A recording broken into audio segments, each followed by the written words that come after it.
In this module, you will learn about the Profiles option of the MT5 platform. A profile is a group of charts that you saved with some predefined settings in a particular order, and you may want to have them retrieved with the same settings at a later time.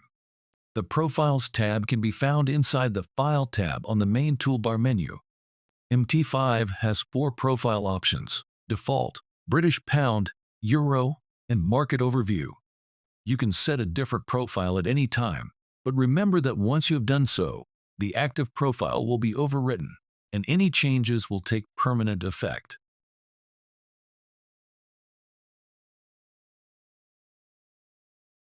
You may also want to save an active profile.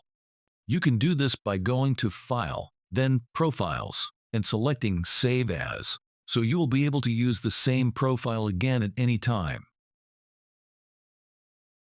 If you want to retrieve a previously deleted chart, simply click File and then Open Deleted from the drop-down menu. In the new drop-down menu, you will see every previously deleted chart. By clicking the first option, the selected chart will be retrieved to its original location. Thank you for watching.